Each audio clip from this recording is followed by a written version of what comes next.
you've done. Still loves you. He'll leave the 99 for the one. So I'm not giving up on you. So I'm not giving up on you. So I'm not giving up on you. Giving up on you. Hey, this is Chris, host of 70 times 7.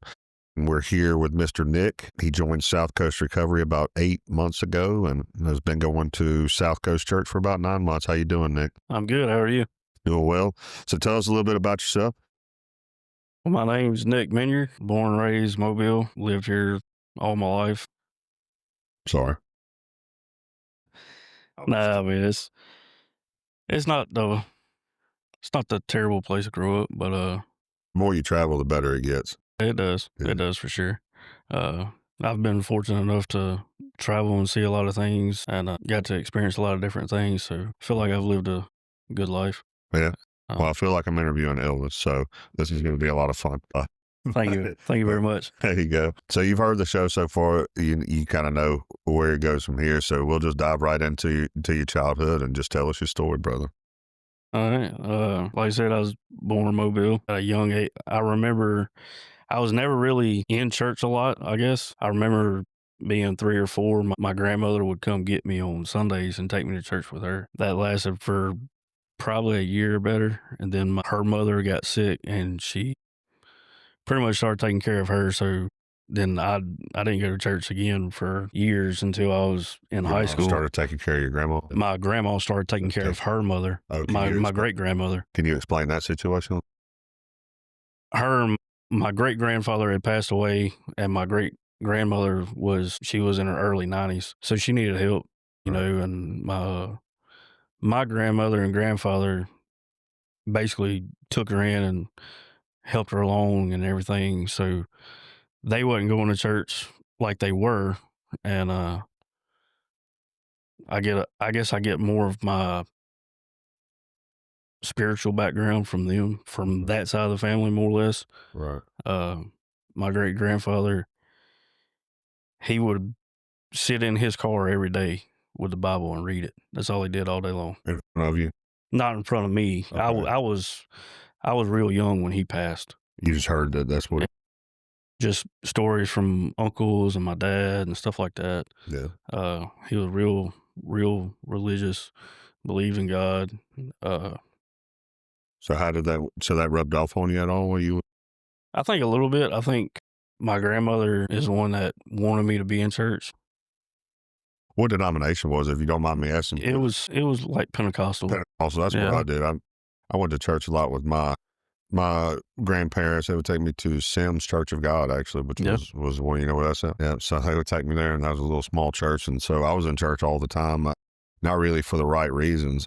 Looking back, I feel like I knew Jesus, and I knew that I loved him, and I knew that he loved me, but right. I was there mainly for girls I had crushes on, you know. And that's the same way with me. Once I got, middle school or high school, everybody was going to church on Wednesdays. I'm like, yeah, that used to be big.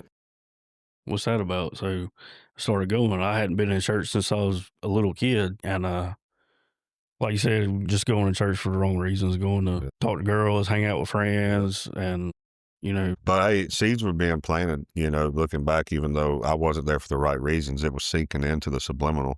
Yeah. It's just like, if you're around a bunch of people cussing all the time, or you're around a bunch of people that are perverted all the time, even if you're not paying attention to them, it's going to sink in. Yeah, I mean, eventually it starts rubbing off on you. Does. You pick up habits that you don't even realize you're picking up. That's right. And that's why it's important to whether the kid's paying attention or not, have them in church. Exactly. I had ammunition I didn't know I had. Exactly. Yeah. So I think it's real important to keep the kids in church, keep them active in church. Yeah. And well, what was your friend situation like growing up? I mean, I had friends. Yeah, from school. Yeah, from school. I had cousins that lived 2 doors down the road from me. Yeah. And Convenient. it was, other than the fact they were about 8 years older, so I probably got a lot of bad Oh, influence. yeah, you did. You know, Yeah. I thought I was the cool kid getting to hang out with the Talk you into smoking? Yeah. smoking, dipping, drinking, just you name it. And I was exposed to a lot of that stuff early on. My mom was an addict and my dad worked out of town all the time. So I got to see my dad on the weekends basically. So he'd get home late Friday night, see him, hang out with him Saturday and Sunday, and Monday he was gone again Yeah. till the next Friday. At about what age were you? I was, say, around 7. Okay. So at 7, you're dealing with an addict dad that's never around. Yeah. That can't be easy. It wasn't. And you know, for a long time, I was young and I didn't know anything or know the symptoms and what she was going through or what she was doing. I just knew that she would have moods or spells, so to speak. That was every mom in my neighborhood. Yeah. You know, I look back now and I'm like, I didn't realize the unhealthy environment. Exactly. I mean, like looking back now, knowing the things I know now, I'm like, how do we even survive? You know what I mean? Yeah, absolutely. Yeah. Because I mean, I got a younger brother. He's 6 years younger than me, so he's still in diapers at this time. And I remember. Oh, still in diapers. I thought you meant like still in diapers. I was like, dang. No, he was still actually in diapers. He was. Yeah, I thought you was about to get into your brother's like criminal history to where you're like, dude, he's no. still in diapers. Luckily, he didn't follow a lot of my past, so he didn't get in a whole lot of trouble like I did. But I remember there was a time I was probably 7, been outside playing with a bunch of friends of mine in the neighborhood, and come inside. My brother was crying, like hysterically screaming, crying. What?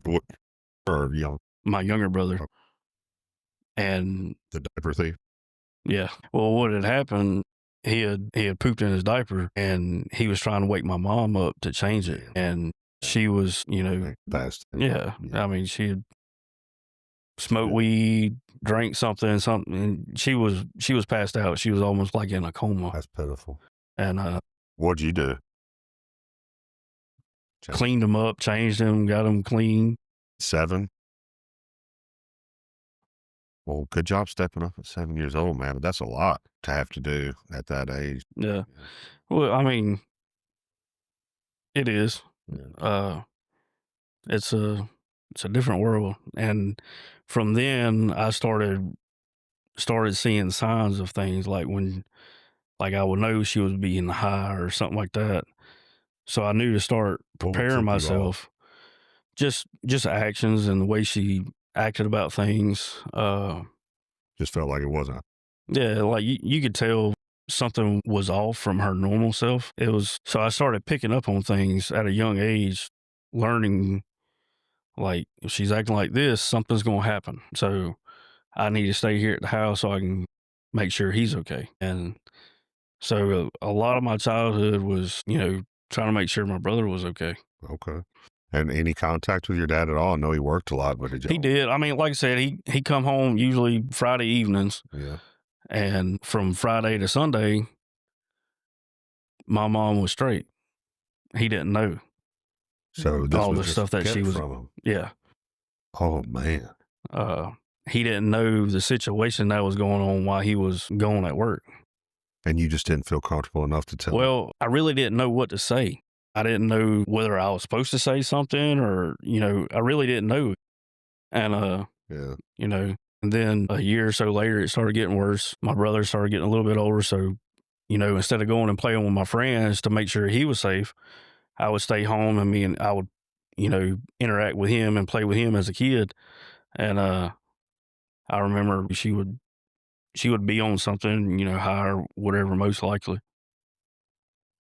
Like if we woke her up, like all hell broke loose. Like, you know, y'all are going to stop doing this. Y'all are going to stop. And, you know, kids just want to play. So, you know, we'd quiet down for a little bit and then, you know, we get back at it. And next thing I know, I'm getting thrown against the wall. I told you to stop, leave him alone. I'm like, we were playing.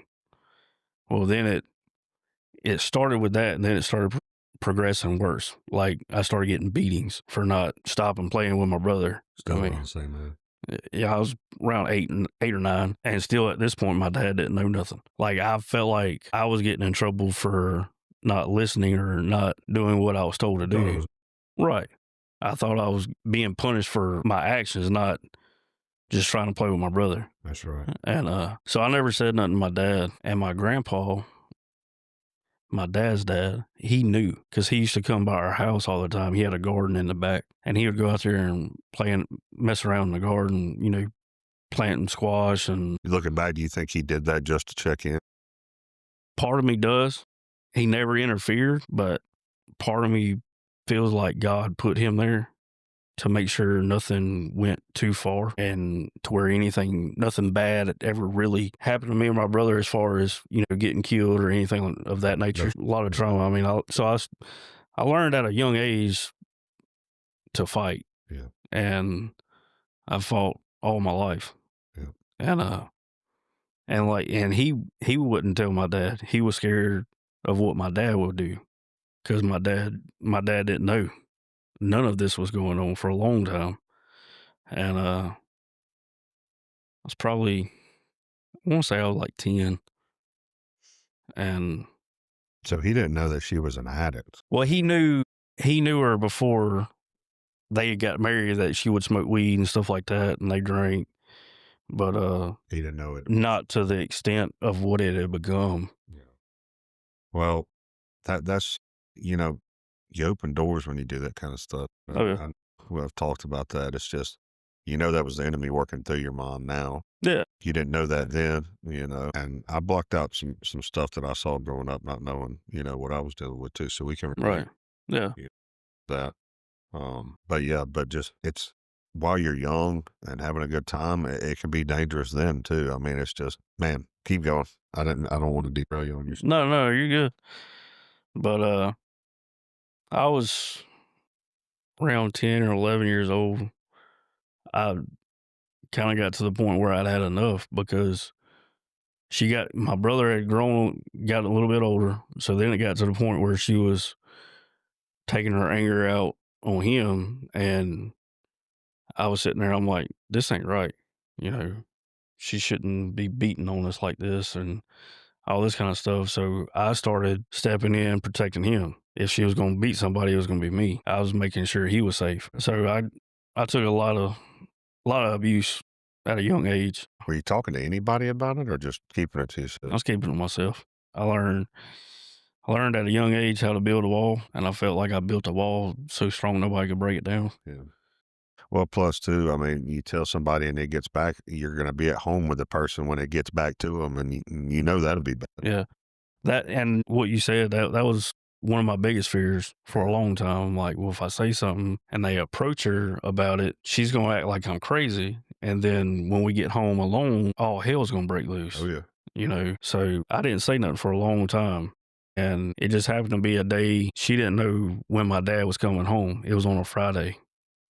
Well, they had left out of town early, so they got back early. And she was having one of her episodes with me. We were going back and forth in the living room when he walked through the back door. And he was like, what is going on? Well, he was doing this. I've been telling him all day to stop. And like, she made out like I was just being rebellious and not doing what I was told to do. So later on, like, I wound up getting a whipping from my dad for not listening to my mom after just taking a beating. Not him not knowing, but still, like, as a kid, I'm like, really? I mean, if this is what life's about, I mean, I don't want to go live with somebody else, somebody that actually cares. Yeah. And it was a month or two had went by, and it was a Saturday. Me and my dad were off, and my brother, I think, was at a racetrack. That was one of our things, car shows. Irvington, Gulfport. I mean, Okay. That was just one of our things, racing and car shows. I can see that. You look like a race car driver. Elvis, race car driver, man. That's nice. Was y'all doing the drag racing or the circuit? Both. Both. One weekend we'd go to drag racing. Next weekend we'd go to circle track. Yeah. Next weekend we'd go to a dirt track. I That's mean, fun. it is. Yeah. And me and my dad connected on that at a young age. So this is, I might have missed it. So did you move away later on. Later on, but right now you're still with your mom. Right now I'm with your dad. Yeah. Which me and my dad always had a pretty tight relationship, even from when I was a little kid. You just had this secret you couldn't tell me. Yeah, Okay. basically. I didn't ever tell anybody for a long time. Started racing. Is this still a secret between you and him, or this is after he's done walked in, seen, and it was still a secret. Like, he had walked in the scene, but for all he knew, I was doing something I wasn't supposed to do, and she was getting on so to he me. believed the picture that was painted. Right. All right. But y'all are starting to bond then. Okay, so that happens, and now y'all are starting to bond over the cars. Yeah, like teens. me and let's take a step back. Me and him had always bonded over cars, even from the time there's pictures of me at 6 months old under the hood of his car with tools. Oh, that is pretty early. When I was a year old, you could point to something under the hood of a car, and you could point to it. What's that? And I could tell you: carburetor, master cylinder, brake booster, valve covers, headers. I mean, you name it, I could tell you. Yeah. I knew cars from a very, very young age. And he had a car. He worked at a speed shop here in Mobile. It's called Super Shops. Anybody that raced went to that shop and bought parts. Okay. It didn't matter if it was dirt track, drag racing, circle track. Everybody bought. It was on Moffett Road. Now it's a adult video store. Really? Yes. Yeah, that's what was needed. Yeah, right. Yeah. But I spent when he worked there, I was 3, 4, so I wasn't in school. So a lot of times I would go to work with him because everybody from the racetracks knew us, and they knew me as a kid. Like, I'd go to the racetrack, I didn't have to walk nowhere. I was riding in a race car all over the place.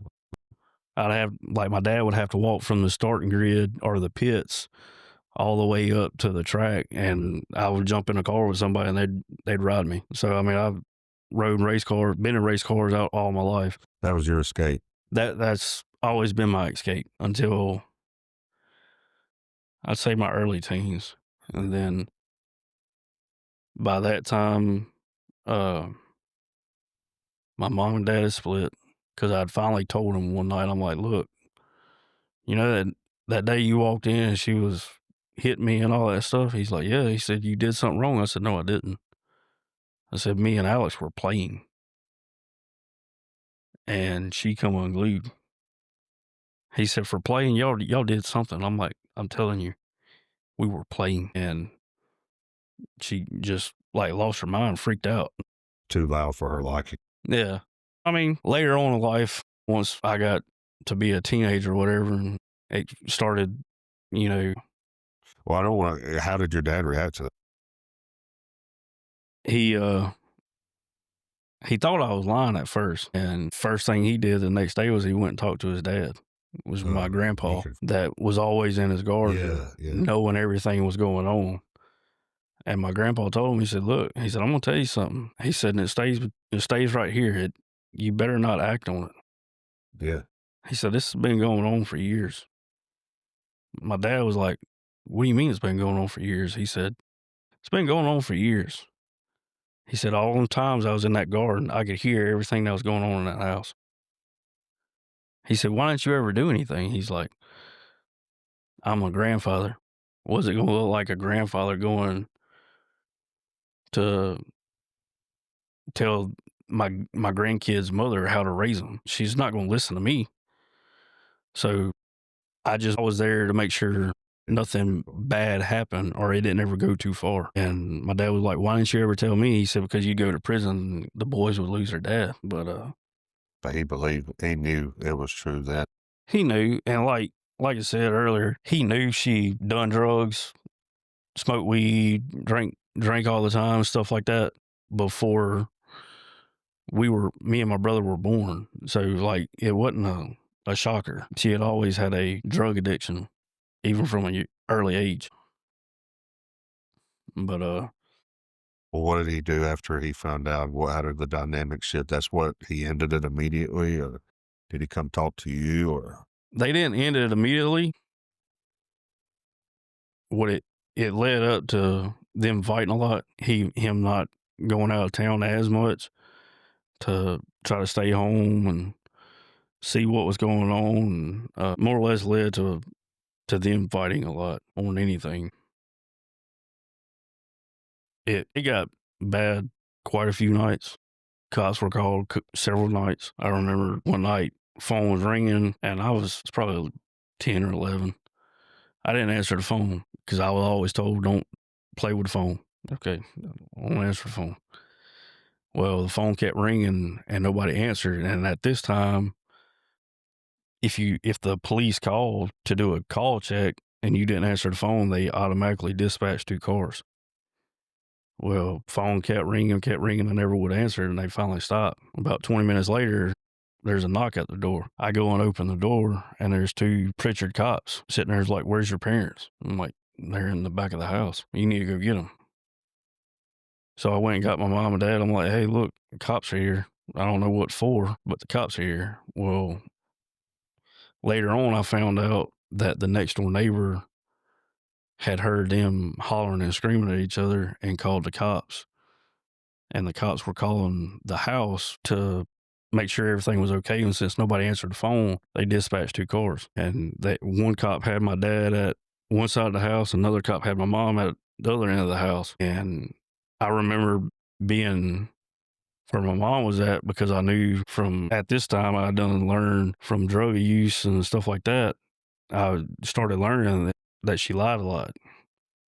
I'm like, well, I'm going to stand here and make sure she's telling the truth, not lying on my dad. I got told, the police officer told me, he's like, you need to go in the house. And I looked at him, I was like, I'm not going. This is my house. Nobody called you here. I'm staying. And a few minutes later it went by and he kept telling me to go inside, and my mom eventually told me to go inside. So I don't know what had transpired after that. Yeah. But Get them separated. They'll find out which ones. Yeah, they did.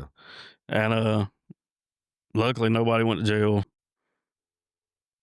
My mom said she would leave, and my dad was okay with that. So they stayed for her to get a few things together, and she left. What were most of the arguments over? Was it y'all? Us.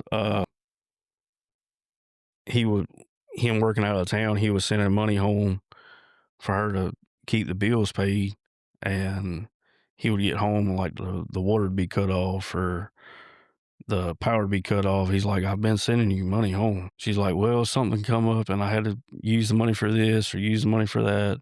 What it was is she was using the money to get her fix.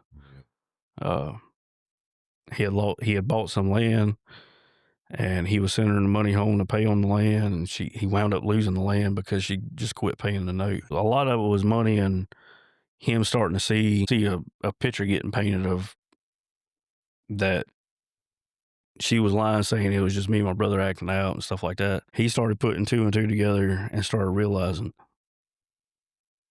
Found out she was doing drugs again and stuff like that. And they finally started splitting ways. So they split at what age? I was around 11. 11. Okay.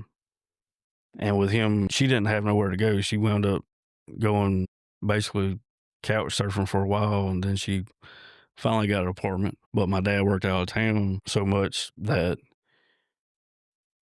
we just wound up going to live with my grandparents. And grandpa that was no, it was my mom's mom and dad that How we was wound your relationship with them? Early on, it was great. You know, I'm talking about up until that point. Like, how was your relationship with them? You were familiar with? yeah, like I spent time with them all the time. So y'all were happy to go make this move? No, we were happy because we had spent a lot of time over there, so we had people in the neighborhood in their neighborhood and stuff that we were friends with. So it was almost a sign of relief in a way, like we're going to be in a stable environment. So we moved in with them, and it got to the point where we will never see our mom. I'm like, well, at this point, it can't be bad because we're not getting beat on no more. We're not having to deal with all the, drama and temper tantrums she has. So life's starting to look better. Yeah. Like my dad would still come home on the weekends, and he would get us on the weekends. So we still got to see him, but There was I probably see my mom maybe once a year after that. Golly. Yeah, once or twice. She'd come around maybe Thanksgiving, maybe Christmas, and Bet you seen your dad on. yeah, I was seeing my dad every weekend. And I mean, he had his faults too in a lot of things. How was your brother handling all this? I think he was at a young enough age he didn't understand anything really. Because as long as you said it was okay, it was okay. Yeah, like He's probably looking to you mainly right now. yeah, Okay. that was something I took on at an early age to make sure he was okay and safe. So The situation's better now. At least you're in a stable. yeah, So how long did you live with the grandparents? Was that all through high school? I lived with them from about 11 years old to after I graduated high school. So which high school did you get to? Mary G. Mary G. And that's where my wife went. I know a lot of people from. Yeah, So what was high school like for you? That's a lot to go through before you even. that was Get a to lot to high go school, through before man. you even go to middle school. That was all. I went through all that in elementary school. So I would ask what the church situation was like usually, but that was such a young age to where I don't think you were mature enough to really start. No, I thinking that mean, way. at the end, I didn't know nothing about it. I remember being young and my grandmother took me to church Yeah. with her on Sundays, but it didn't ever last long enough for me to really know church, so to speak. I remember going with her, but as far as knowing the Lord and stuff like that, I it was didn't still really. at that age. Yeah, it's just hey, I'm gonna go with my grandma today. So I mean, I didn't really know a lot. Same as me. Don't feel bad about it. No, I mean, But so what was Nick like in high school? hellion. Hellion? Really? Yeah. Mhm. It started in middle school, actually. At that point in time, everything I went through leading up to that time, like I've been beat half my life by now. There ain't nothing nobody can do or say to hurt me. I'm not scared of nobody. You've done seen the darkness. It changed me. It took me to a dark place. Yeah. Well, that's how the enemy enters, and no one knows exactly how this works, but he enters through trauma, and usually in the form of a whisper. And when I say whisper, it's not an audible whisper. It's into. Yeah, He starts filling your head with how you can protect yourself and how he's going to protect you. And it's always going that dark way. Hey, as long as you stick with me, we'll be okay. No one will ever do this to you again. right. And like I said earlier, I'm living with my grandparents, and I've got two cousins that are 7, 8 years older than me. They live 2 doors down from me. This was while you were living with your grandparents. Yes. Okay. So I'm coming home from school. They're in high school at this point. Yeah. So I'm hanging out with them thinking I'm cool. I'm the middle school kid, gets to hang out with all the high Right, school yeah. guys, and like their friends from high school, they knew me. Like we'd go to football games Friday night and they're like, hey, that's so-and-so's cousin. That's Nick. He's cool. So He can hang with the big boy. yeah, he ain't scared of nobody. That's right. And there was times, they would get in fights and I'd be there. Yeah. They're like, you got to stand your ground. So I stood my ground. I was at a young age. I learned, like I said, I learned to protect myself and fight. So I fought. I wasn't scared of nobody. So, They thought that was cool. oh yeah, they're like, look at him. He ain't backing down for nobody. So I mean, that's like, a natural way to think. I mean, that's the main confusion I think with what the Israelites were looking for with Jesus is this natural. We naturally think that people that come in and whoop ASS's. oh yeah, That's what you want. Is you want that tough guy. You want that person. But see, Jesus calls and told us, hey, actually, to beat evil, you can't do that. That's what they're doing. right, And that's the reason it's such a crazy turnaround. You go from defending yourself physically right. to laying your life down spiritually. And man, that's not easy, but we'll get into that stuff later. But What was the biggest fight you ever got into? there was several. Several. And these would just happen at school? School, it didn't matter. School, neighborhood, Did you ever, I knew we used to have this growing up to where, it would get announced around that it was going to go down at so-and-so's house. Oh yeah, You were that guy? yeah, we went there. Yeah. Yeah, for sure. And I remember one time I was staying with my cousin and his brother, my older cousin Steven, he was, I think, 2 years older than my cousin Larry. And I was staying with my cousin Larry one night, and it was like 1, 2 o'clock in the morning. My cousin Steven and his friend come home. They had been at a party drinking, and they still had a bottle of Malibu. He's like, "Here, Larry, try this." Talking to his younger brother, and I'm there. I'm like, Well, he took a sip of it and started coughing. He's like, "See," he said, "you're weak." He said, "Nick can do it." And he handed me the bottle, and I chugged half of it. I was 13 years old. So it opened the gateway. At the time, I didn't know it. How could you? I mean, at that age, I didn't know that's how that worked either. But No. I mean, that could have been the devil himself sitting there doing that, Yeah. and through somebody. But it opened the gate for a lot of pain and heartache in my life later on.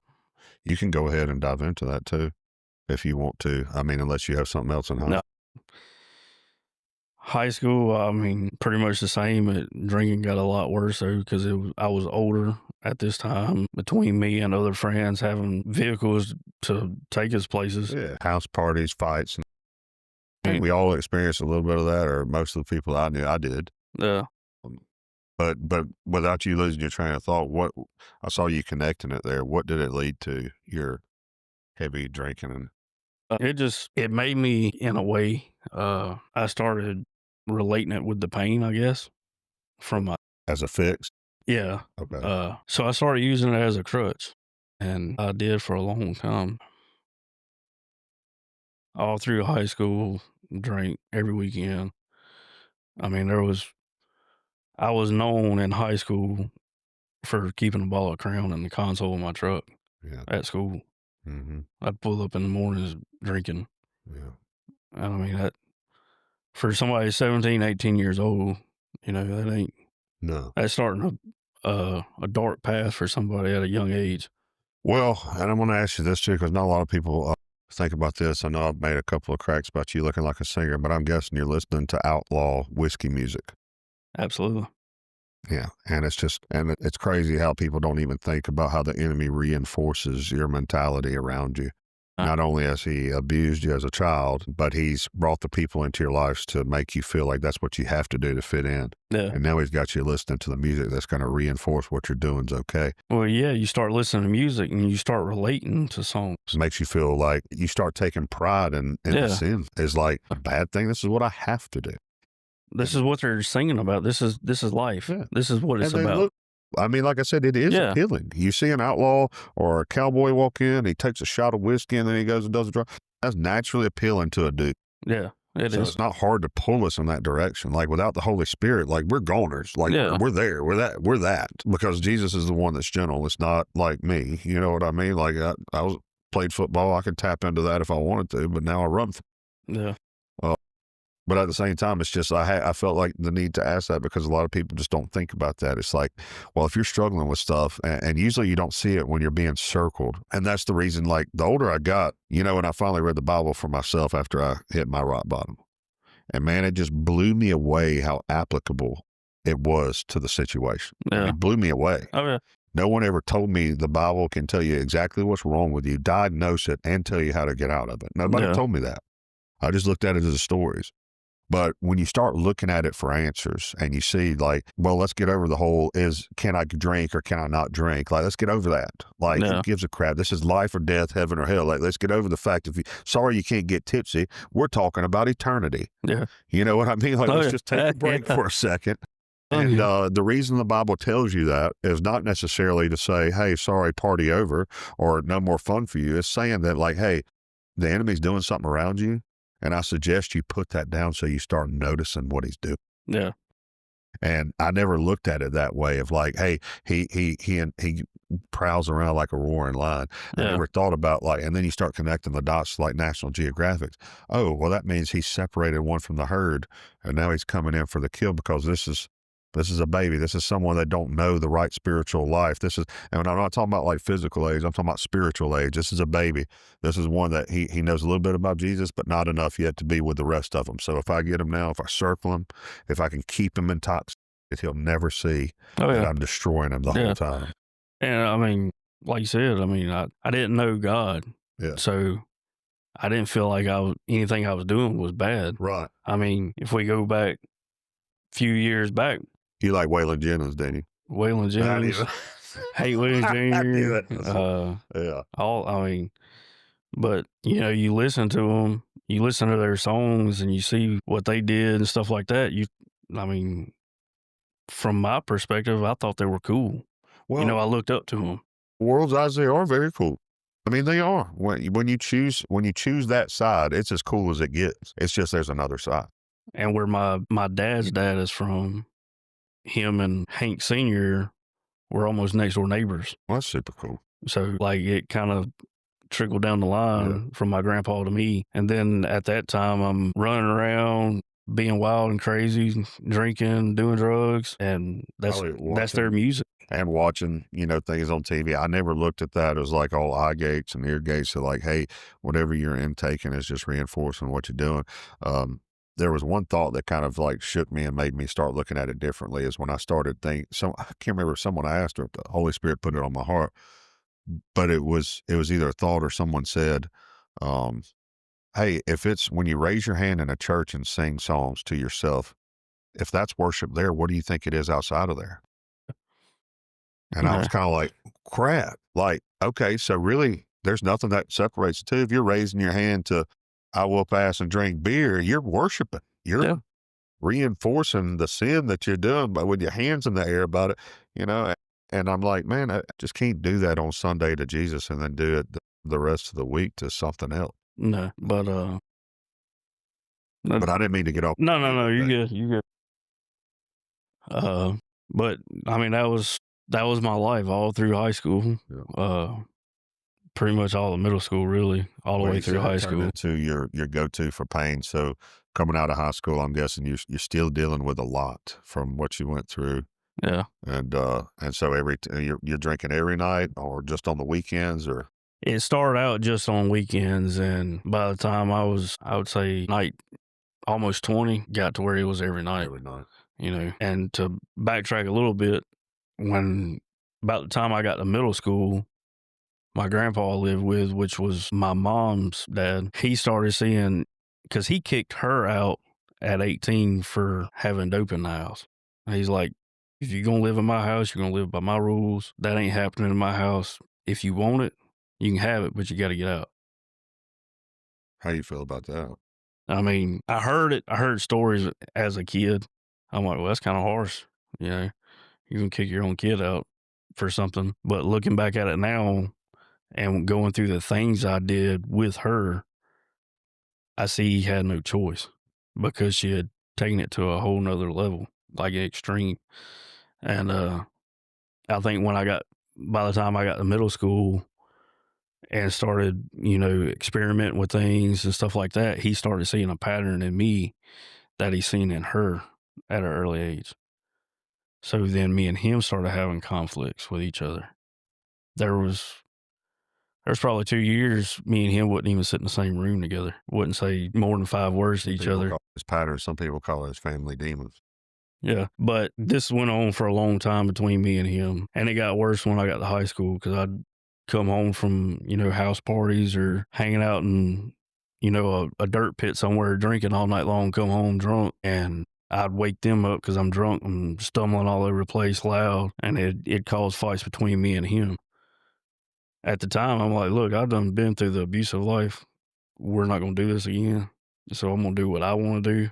I don't care about your feelings. I care about mine. So I did what any rebellious teenager was going to do. I did what I wanted to do, and I didn't care about nobody else. For sure. And it led to a lot of grief between me and him. For a long time, we couldn't sit in the same room with each other. I felt like he was trying to control me.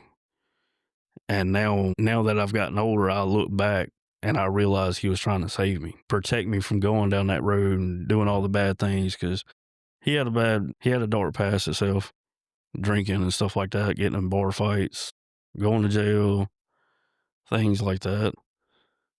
Look, like I said, now that I'm older, I look back and I realize he was trying to save me from that. But his way that he went about it, I had a problem with, because I was 18 or 17, 18. You couldn't tell me nothing. I knew everything. I could take on anybody, I felt like. So, yeah.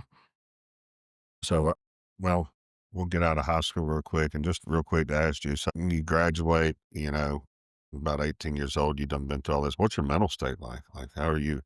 Are you just anytime you have to think about it, you're just drinking it away? You haven't given yourself a time to digest any? Yeah, I don't 'Cause think I it think won't. that's the reason most people Yeah. drink is like, we don't want to face that. If I drink about it, I'm gonna have a good time, and I don't have to think about it, That's so right. I don't have to worry about the outcome. That's right. And that's exactly what I did. So we all hit a point eventually with that lifestyle, every Yeah. single one of us. So I'm gonna dive into kind of what got you to that climax of like, hey, something has to change. Well, I think I had just turned 20, and I was working for an electrical company doing electrician work at the time, and I got laid off. And a buddy of mine worked at a shop, doing painting body work and stuff like that. I'm like, well, I know how to do that. I said, I'll go hang out with him for a little bit in the afternoons and get my foot in the door. And I did. And the guy that owned the shop is a really close friend of mine now. Was it, man? I knew who he was. He was an older guy. He was a lot older than us. Yeah. I knew who he was from seeing him at car shows and stuff like that. But as far as on the level of what I know of him now, I didn't at the time. I was just at really looking for a job, and cars was something I've always been passionate about. So Right. why not do what you love, right? Right. And so I was hanging out at that shop a lot in the afternoons, working on cars. At this point, I'm doing it for free just so I can do it. Oh wow, you're doing an internship. Yeah, basically. But I was doing it because I like cars, and all they worked on was classic cars. That's pretty They cool. did frame off restorations. Look at that. This was in 8 Mile. It's like that now in Creola. Yeah. Oh. I've actually worked at that shop a little Have bit. you? Yeah. But it was a friend of mine, Kenny Drake. Okay. It was his shop. He had a shop called Revelations. Okay. Interesting name. Well, we'll get into that a little bit. I knew he went to church, but I didn't know at that time. I'm like, well, I went to church on Wednesday nights and stuff like that. I mean, ain't nothing to it. Yeah. But like I said, I was always going for the wrong reasons. And the more I started hanging out, and he started, I didn't know it, but he was, talking to me in a way of like, hey, look, what you're doing is wrong. Oh, he was ministering to you. Yeah, he was, Yeah. but he was doing it through cars, so I never really caught on to it. And I wound up getting laid off from my job doing electrical work. And I went there that afternoon. I come in the door, and I had my head hung down low. He's like, what's wrong? I said, I guess I got to get up in the morning to go find a job. He's like, what do you mean? I said, I got laid off. Work got slow, and they let a bunch of us go. He's like, well, you've been coming over here every afternoon for a couple of months, and I've seen some of the stuff you've done. You do good work. He said, be here at 7:00 in the morning. I said, are you sure? He said, yeah. He said, I actually got some work I could use some help on. He said, come here at 7:00 in the morning. He said, I'll put you to work. And he never, to this day, he will tell you, he never hired me. He thought I was going to come for a couple of jobs, and then I was going to take off. But at this time, I'm 20. I'm drinking heavily every night, especially on weekends. By yourself, or you going to bars? Both. Both. Just whatever. If somebody's down, I'm down. But if not, I'll just do it here. Yeah, dude. And then I would come to work, and I started working for him full time. He still never officially hired me, but he's like, as long as you keep coming, you got a paycheck. I'm like, okay. So I kept going to make money. And, he would take us out to lunch just about every day. He was like, I got it. And he would make us pray every time before we ate and stuff like that. And at first I was like, okay. And the more I hung around him, the more I would catch him preaching to me, I guess, in a sense, and everything. It was July 4th, 2009. I went out I was working for him, and it was a Saturday. I was off that day. So a couple friends called me like, hey, we're going to go ride four-wheelers all night long and drink beer. I'm like, I'm game. I said, I got to fix a few things on my four-wheeler to get it ready, but I said, I'll meet y'all around 6 o'clock. And I told him, I got like 2 cases of beer in the refrigerator at the house. I said, as long as y'all got ice chests, we got beer. And we can ride and drink all night long. And that's what we did. Well, that was a turning point in my life, because it's 4th of July night. We're all out riding around drunk, being stupid. Right. Out Lot Road, University area. Like, there was a bunch of trails back behind Blunt High School, all through the woods back there. We was all riding four-wheelers all back through there all night long. And it done got about 1 o'clock in the morning. Shouldn't have ever been on a four-wheeler at this point in my life, or in the state I was in, more or less. I was racing a buddy of mine. He was in his truck, and I was on a four-wheeler, and I was racing him down the road, down Lot Road, and I lost control. Didn't have a helmet on. I wrecked, and I landed on the left side of my head, and I cracked my skull from my eye socket to the back of my head, and I was in a coma for 3 days. Hold on just a second. Do you remember any of it? Do you remember, like, can you go into, you just blacked out? I remember riding, hanging out with them friends and stuff, riding four-wheelers all night long, drinking. That's all I remember. Okay. I remember nothing about the wreck. And then you just wake up. I wake up 3 days later in a hospital bed. Okay. And I panic, because I've always had a fear of hospitals. And so I'm panicking. I'm looking around trying to figure out what's going on, because the last thing I remember, we're out in the woods riding four-wheelers and having a good time, drinking beer. Wow. And now I'm in this room in a hospital bed, and I got tubes and IVs and all this stuff running to me. I panic. I freak out. I start pulling all this stuff off of me, trying to get out of there. I threw 2 nurses in the floor before they could get me. God, man.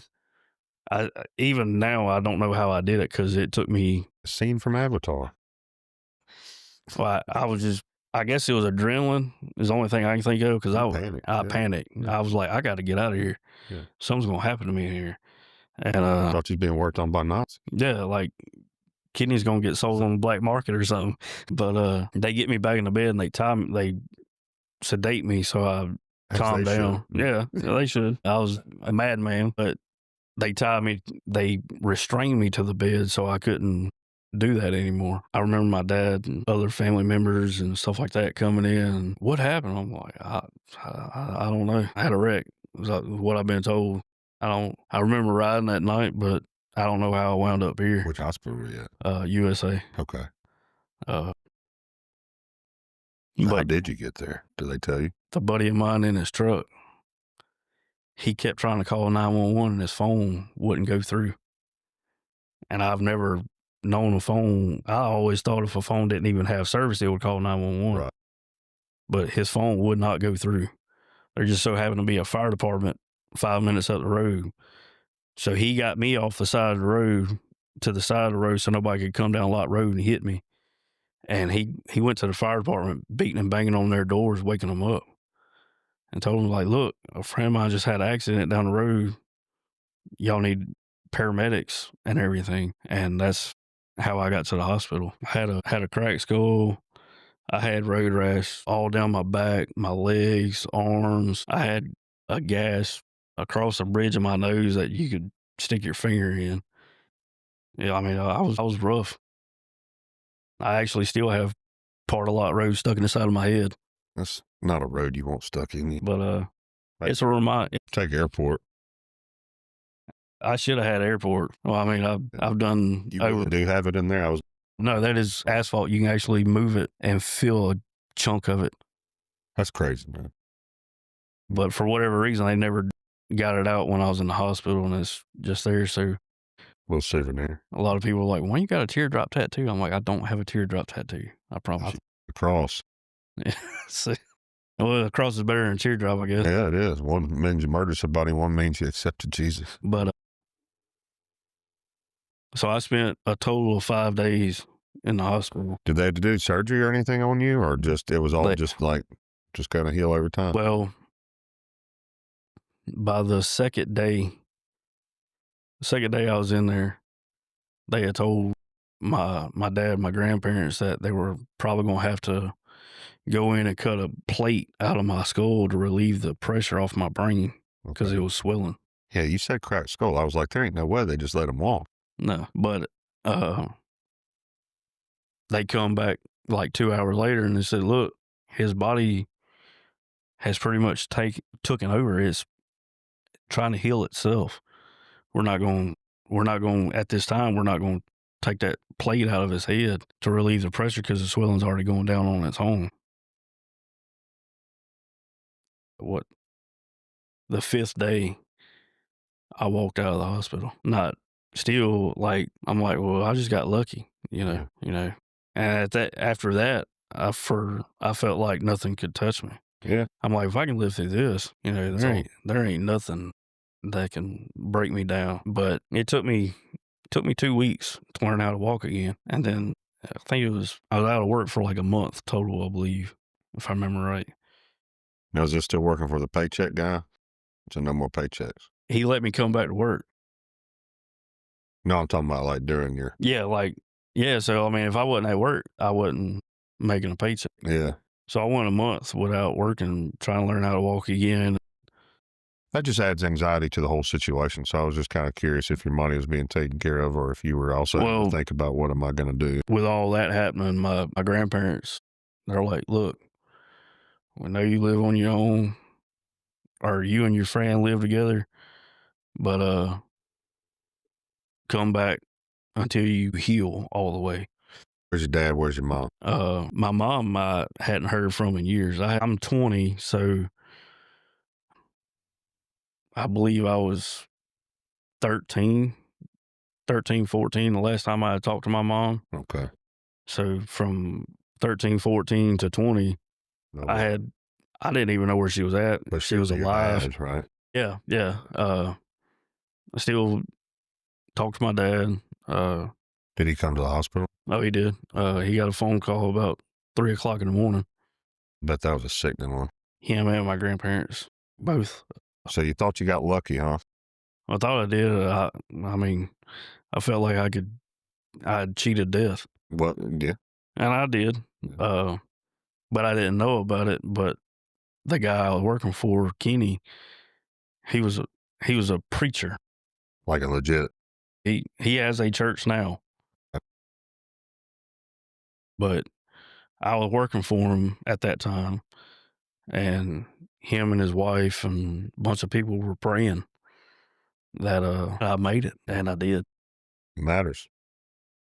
Like I said, it's 3 or 4 weeks later, I called him one day. I'm like, look, I had an accident. He said, yeah. He said, we've been praying for you. He said, me, my wife, church, everybody, we've all been praying for you. We actually come to the hospital and prayed over you in the hospital, but you were in a coma. So you didn't know. I'm like, well, thank you. And he said, your job's here. Whenever you can come back, your job's here. I'm like, okay, well, I appreciate it. And I went to work Monday, and when I got there, some new guys had started. I'm like, and I got there, I'm like, crap, my job's on the line now. I just got out of the hospital. I ain't worked in a month. I ain't had no money saved or anything. I'm like, he's gonna come in and tell me I'm fired.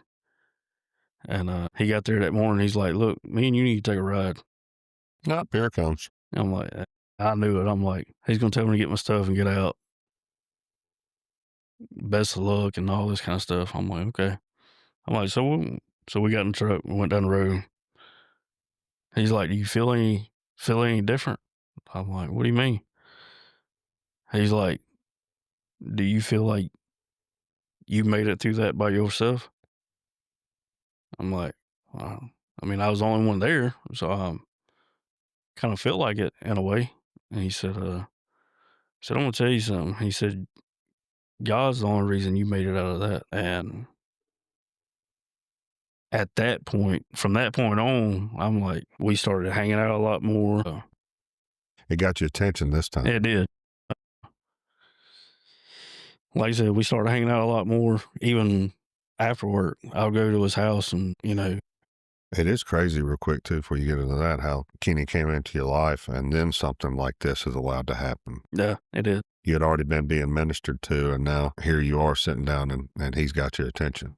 Oh, I feel I was being ministered to, but I was still living the life I was living. That happens when you're being ministered to. You're probably trying to ignore it. I've had it happen to me. Yeah. Where I had a guy, and I'll give him a shout out. His name is Mr. Gerald. Man, he was painting our house every day, talking about Jesus nonstop. And all I would go, I'd hear some of it, and I'd be like, yeah, that's good. But then I go tell my wife, I'd be like, that dude loves Jesus. I mean, like, good grief, like he loves him. And then, and then I'd go about my day drinking and doing whatever I wanted to. And then it wasn't until I looked back in hindsight, like 2 years after God got my attention, I was like, you sent Mr. Gerald to minister to me, to my spirit, to my spirit.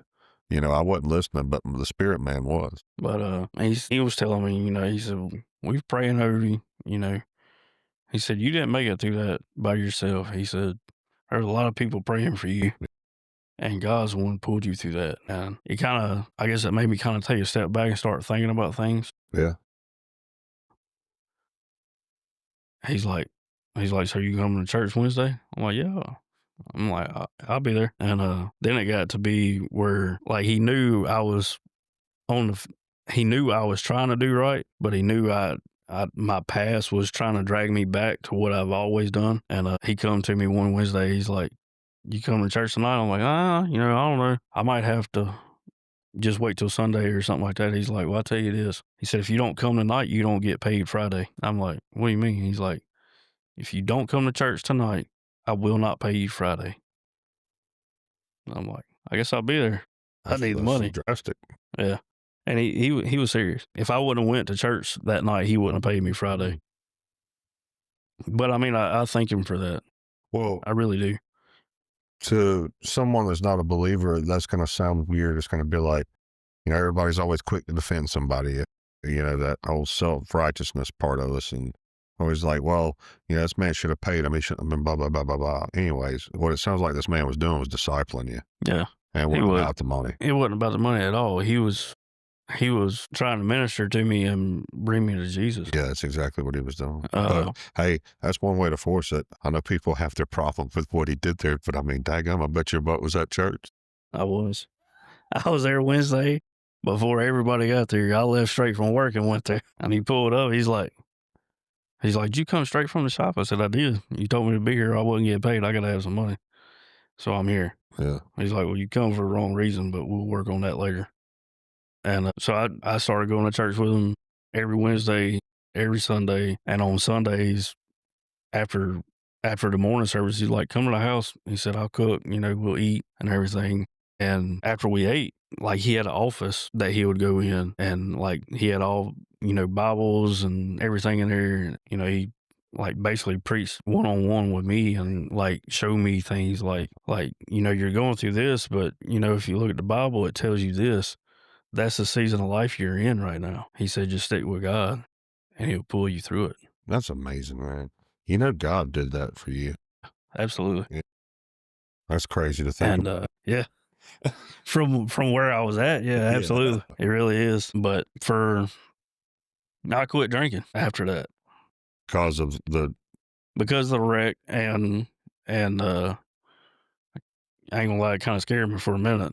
So I kind of chilled back a little bit, but then I started getting more involved with church. And I'm like, I don't need that. I need God. So every time church was open, I was there. Right. And I started telling friends of mine, I'm like, hey, look, come to church Wednesday. I'm like, what? After this wreck, you kind of become like a Jesus freak. I'm like, and it made me mad. I've always fought. I'm like, y'all know I'm the same guy I've always been. I said, we can throw down here. I don't care. I said, well, that what they say, yeah, I'm from the south side of heaven. I still throw. Yeah. Right. I mean, but They're like, well, man, you ain't got to get your panties in a while. We're just messing around. I'm like, yeah, but you're There was talking some about realness behind it. it was, Yeah. but and everybody knew like I had a short fuse, so Yeah. it didn't take much to set me off, and it was over with then. Yeah.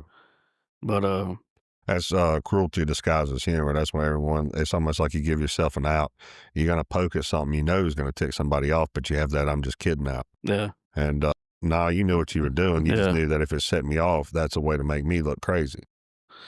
but and like I had a lot of friends like that. They're like, well, I mean, we've always, partied and drank and all this, and now all of a sudden you don't want to drink no more, and all you want to do is go to church. And Hallelujah. I'm like, what's the problem with that? Y'all didn't have a problem when all I wanted to do was go get drunk Isn't that or something? run the roads and act a fool all the time. Y'all didn't have a problem with that, but now you all of a sudden you got a problem because I want to go to church. I said, I thought y'all were my friends, and for about 3.5, 4 years, I fought that. Mm. That's not an easy fight, No, especially when you're a young Christian and you don't know how to lean on the Lord completely yet. You're still wanting to find that human being yeah. to lean on. Well, I mean, I was young still. I was trying to figure out life. But that strength that you had built too, some of it, can be used for bad. But this is what God does. You know this now. He takes what the enemy meant for evil and he turns it for good. Right. So the enemy's sitting there thinking he's destroying you and he hates you and he's loving your pain. And the whole time God's like, well, I'm going to take that pain and I'm going to use it for me. So that strength that you already had helps you probably get through this whole, well, I don't care what they do. I'm sticking with Jesus. And I did. Like I said, I stopped drinking 3.5 years. I went to church every Wednesday, every Sunday. Was this before South Coast Recovery? This was way before South Coast Recovery. Well, just forget I even said that. I mean, we'll work up to that. Yeah. There's a lot more until before that. Yeah. But yeah, like I was just trying to do right, got saved, got baptized, I felt like how I had a purpose. Did Kenny baptize you? He did. He actually Should I baptized say me. Pastor Kenny, is that what they call him? Yeah, Pastor Kenny. I call him Kenny or Pops. He's like another dad to me. But yeah, he baptized me, and things had worked out for him to where he had gotten his own church because he had always been like an assistant pastor or something like that, and things had worked around to where he was able to get his own church, and I was going to it, and he come to me one day. He said, I got an idea for something, and he said, I want you to be a part of it. I'm like, well, what's going on? He said, God's laid it on my heart to start videotaping, Sunday morning services and Wednesday night services and making DVDs and, passing them out to people so they can experience the word of God if they can't come to church, or just pass it out to strangers hoping they watch it and connect, I'm like, okay. I said, well, what do you want me to do it? What do you want me to do with it? He said, I want you to do the recordings. I'm like, okay. So he went and bought a video camera, a little tripod and all. We set it up. We figured out how to work it, and I started recording every service. Wednesday night services, Sunday morning, Sunday afternoon services. I was recording all of them, and he had got this tower that would make like 5 to 6 DVDs at a time. You make a master off the original video, and then you can make as many as you want, like up to 5 at a time off the master. And he had a friend that was kind of like an IT guy. He was real good with computers and stuff like that. Yeah. He told us what we needed to buy, and kind of sat down with us one day and showed us how to work it all. And after that, Kenny looked at me. He's like, he said, this is your ministry. He said, you use it. He said, you videotape the services, you make the DVDs, you put them, on the welcome table for the church. People can get them whenever they come in, whenever they leave, however they want to do it. He said, we're not charging nothing. It's free. And I did that for about 2 years. I started getting pulled, pulled back into my old life in a way. Started drinking a little bit here and there again. Just, I kind of feel like a lot of my friends looked at me a different way, and we had been friends for so long. I'm like, maybe something ain't right with me, or, you know, maybe they figured out something I missed or something like that. Maybe it is okay just to, have a drink, play around, have fun. I mean, life's about having fun. It ain't about just waking up and going to work every day, right? So I started slowly getting back into drinking, got to where I wasn't going to church anymore. But when you say that they would drink and have fun, that they would drink heavily, right? This wasn't just your normal, like, Yeah, it wasn't drinks like and quit. it wasn't a few drinks. It was like we were going to kill a couple cases. And like I started slowly getting back into it, I guess. Yeah, go out to eat or something, have a drink, or So with the same thing, I mean, it's a hard you'll thing to feel fight. like an alien, and then all of a sudden you'll get that pull to where maybe it's me, maybe I'm taking this too far. Yeah. Well, you get to that point where like you've got people that's been you thought were your friends your whole life, and then all of a sudden you make a change, and then they judge you for it. And we're not friends. You want to go to church all the time. You don't want to hang out and stuff. I mean, I know my friends. I mean, there's a love there. I love them, and they love me. I think what it is God's calling you to something that you just have to. He wants more of you, and he's wanting you to lean on him completely. And that means above that friend group. That means above whatever you're putting ahead of them. I mean, it's getting to the point now to where it's even Alabama football for me. And, and I'm just like, whoa, like that's all I have, like everything. And he continues to say, yeah, if you're going to do what I want you to do, it's everything. Well, but, so I, at me and my wife had got married too at this time. And, how old were you then? 25. Okay. It's a healthy age to get married. Yeah. I think if it wouldn't have worked out if we would have got married any earlier. How'd y'all meet? In high school. Oh, okay. So you dated all in high school? Actually, it's a funny story. We did not. My wife gives me crap about it all the time now. Yeah, I'm excited. I was a freshman. She was a sophomore. And her senior year, she actually asked me to prom, and I told her no. Oh. Yeah, I hear about it all the time. What was your reason? Can you tell us? Yeah, I mean, I can be perfectly honest with you. I was a junior. It was prom night. I wasn't worried about going to prom. I wanted to go party. That's all I want. That's all I cared about. Waylon Jennings, sweetheart. So I mean, I didn't. I gave her the excuse I didn't have enough time to get a tux or something like that. Yeah. But so she took somebody else. But man, that's funny. That came full circle. Yeah. Right. So how did y'all meet again? Where'd y'all meet at and see each other again? Like I said, we met in high school. We had a class together called horticulture. Oh, I mean, back the second time around, where did y'all meet? At a bar. Okay. She had some friends that took her out one night, and got some friends of mine were like, let's go to the bar. I'm like, let's go. That's where I met mine too. I mean, God can. I mean, it ain't no judgment.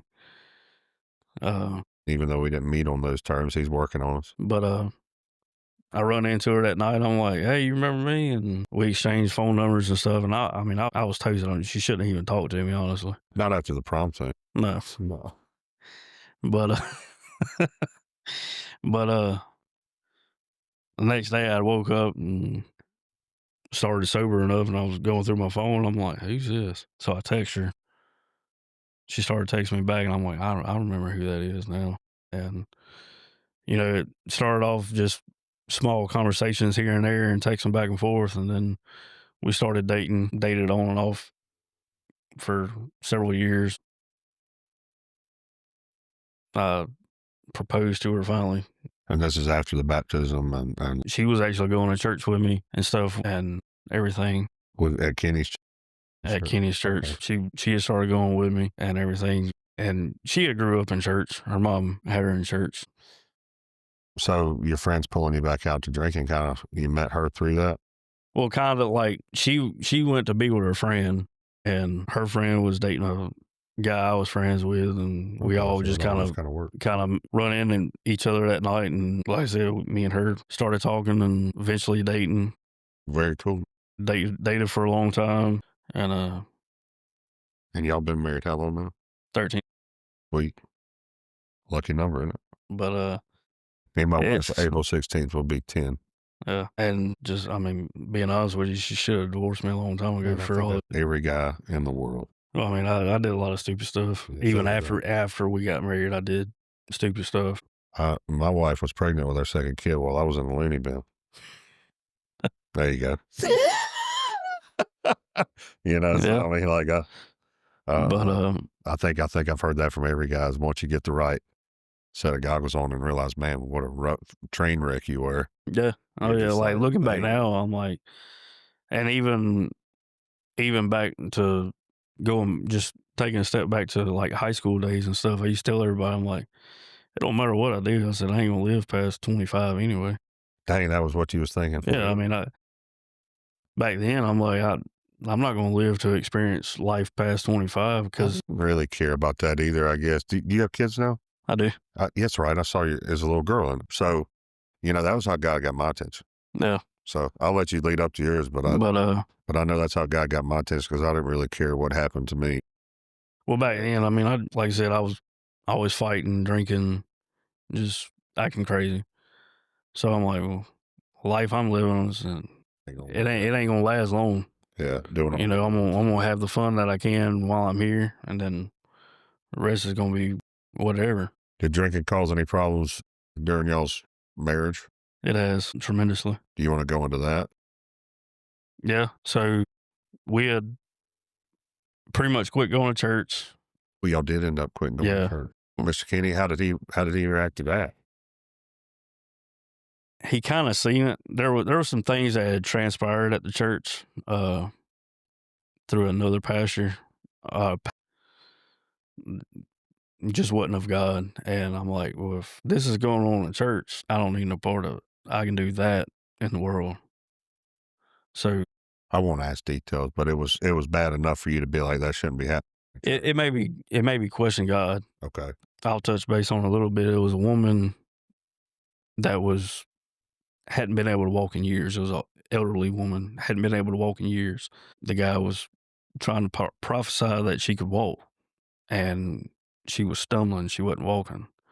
And he kept on until she fell and busted her head on the floor. And I'm like, that wasn't God. If God wanted her to walk, God would let her walk. So like it made me take a big step back. I'm like, that wasn't Pastor Kenny. That was no, that was another, like an associate pastor in a way. I think Kenny seen me start pulling back after that. I'm like, that ain't, if God can heal anybody from anything, and if he wanted her to walk, she would have walked. She wasn't walking, she was stumbling. Like she was reaching for things, trying to catch herself so she wouldn't. Coax it. You feel like a little bit. Oh yeah. And he was like, you can walk, you can walk, you can walk. And I'm like, she's clearly not walking, like, and fell and, like I said, busted her head. That's a tough thing to see. I can understand. And like I was, you know, it made me like step way back. I'm like, that ain't God. And if that's God, I can do that and not have to come to church every day. Yeah. You know, it started, like I said, it started making me question things, and started slowly but surely backing up a little bit more. Yeah. And like I said, started having a drink here, having a drink there. Did you feel a closeness to God at this point? Like you knew him, not just. I think I could feel like a sense of him, I guess, Like so you to weren't speak. alone? Like I wasn't alone, Yeah. but I think I was still. Had you asked Jesus in yet? Yeah, I did. But I think I was still such a young Christian. I was kind of confused on a lot of things, not knowing really which way to go or what to really. Well, people can confuse you. Yeah. There's a lot of different interpretations of the Bible, and that's the reason it's important to have your own personal relationship. That's the reason I was curious. I was like, yeah, I can see how that would be a traumatic thing to see. Yeah. Who wouldn't have questions like, what was that? And then I'm just curious if that made you like walk away from God or just walk away from the church, I guess is what I'm trying to It didn't necessarily make me walk away from God. It made me walk away from the church. I'm Okay. like, we can find another church, something, Right. but I can't experience stuff like that Right. because You don't hear about that in the Bible, like how No. Jesus tried to heal no, or the apostles tried to heal. no. If he done it, he done it. I'm not saying I know the answer right now. I'm just saying if you want to check it, that's the safest way to check it. Did this happen in Acts, Romans, all Right. Yeah. So like I'm like, okay, we're not doing this no more. And I like I said, we got to where we wasn't going to church. We started making excuses like we don't want to get up early and drive, or we need to do this or we need to do that. Right. And so we both started making excuses not to go to church. And I wasn't arguing the fact because I was kind of freaked out and really didn't know what to expect or what to do. Is Mr. Kenny reaching out to you at all, or Pastor Kenny reaching out to you at all during this time? He would call and check on me, and periodically I'd go by a shop and just talk to him and stuff like that. He's like, yeah, he said, I've been missing you at church. I'm like, yeah, I know. I'll never address the issue though. No, he knew. Did he his take on it? No, he never condemned me, so to speak. Like he was always there with an open door. If I wanted to come in and talk, it didn't matter what time of day or night, the door was open. All I had to do was be there, and we would talk. Well, I mean, did he try and clear up any confusion on what you saw? He kept telling me, he said, I know what's pushing you away. He said, that wasn't God. I said, I already know that. Me trying to keep a relationship with him, I was just making excuses. I'm working a lot and haven't been sleeping. Just Sunday's kind of a day I can kind of catch up before Monday and stuff like that. Yeah. Just whatever excuse you could come up with. I had to go do this and I work what 5 days a week. All I had was my weekends. Yeah. And it got every excuse kept leading up to another day or another week. And got to the point where we wasn't going to church at all. And I started drinking a little more than just a casual drink here and there. And your wife joining you? Yeah.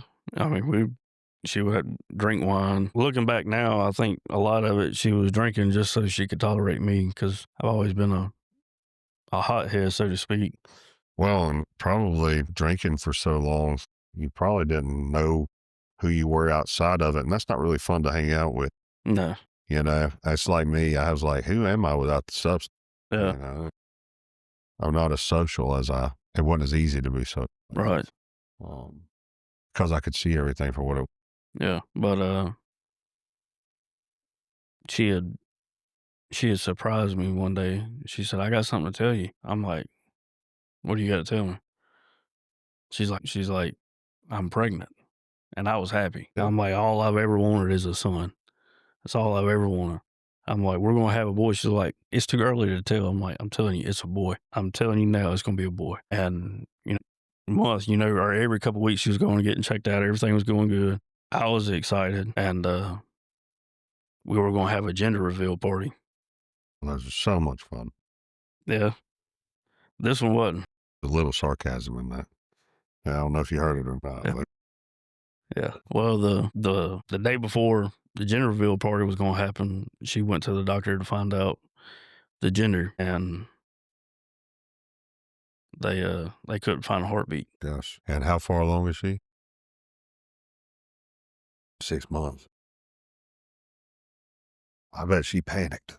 And her mom went with her to the hospital to find out the gender because they were going to keep it a secret from her, and me and her was going to find out at the same time. So I'm sitting at home. I got home from work, and it's later in the afternoon, and I'm waiting for her to come home, and I see my mother-in-law and her pull up park towards the end of the driveway, and I was sitting there. My next door neighbor at the time was over there talking to me. He's like, "Why are they parked out there?" I'm like, "I really don't know." And I said, "Maybe they're talking about something, and they'll come up here in a minute." And my mother-in-law got out of the car and started walking towards us, and I didn't know what to expect. And she said, "Jassie's in the car. You need to go talk to her." And I'm lost. I'm like, "What's wrong?" She's like, "You just need to go talk to her."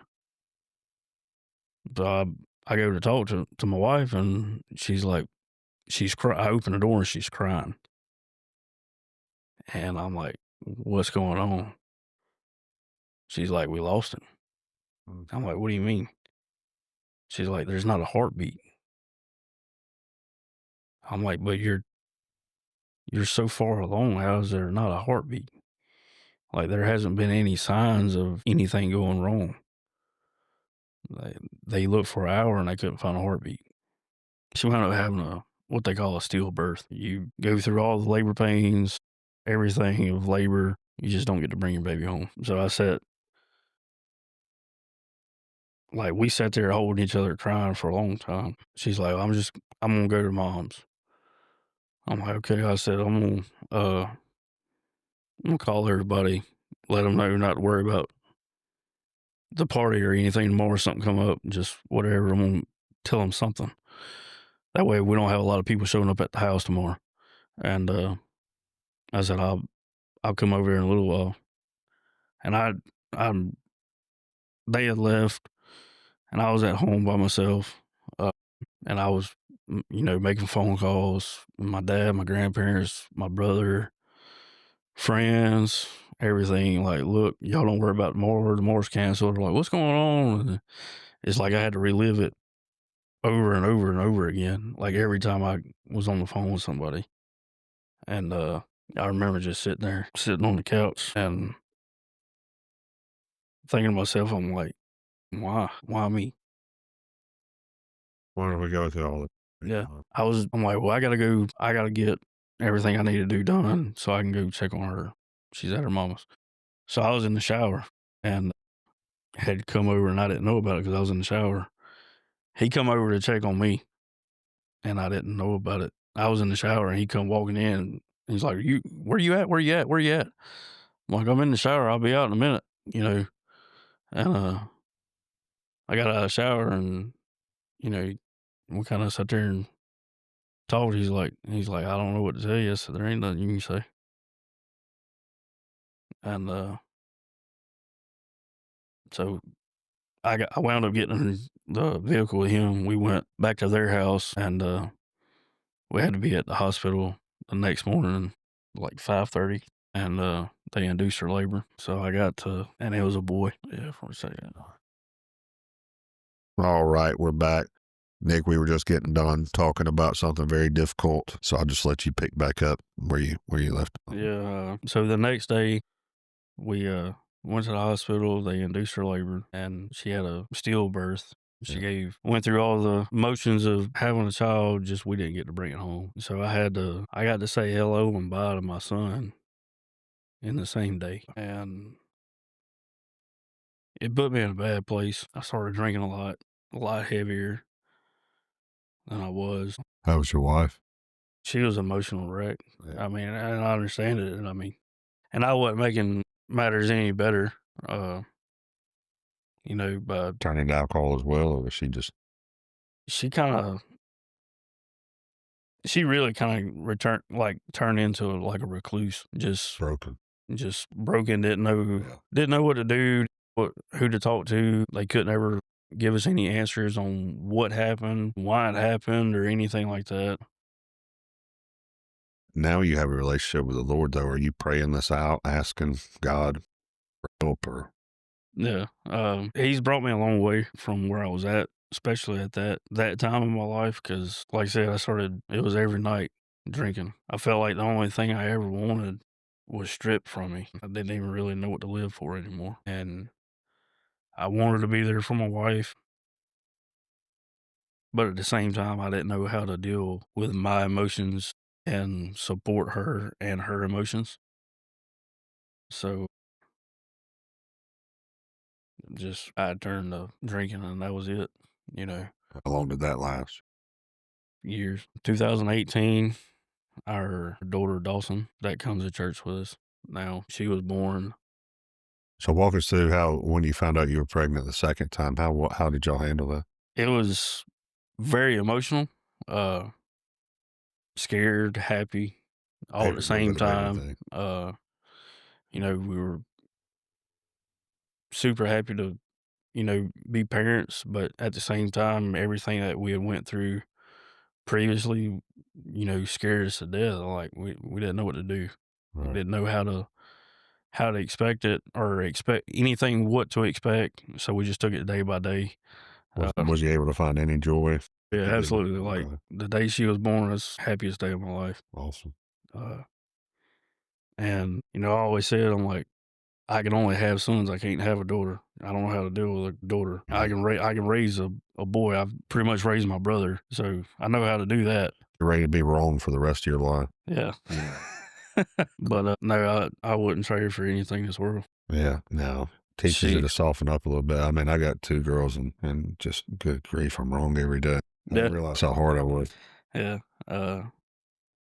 No, she's very smart, but I think she's the best combination for me and my wife because she's girly enough to do girly things with her mama. Right. But she's tomboy enough, like she likes going hunting with me. She likes going racing. Oh, that's cool. So it's like we have the best of both worlds Yeah.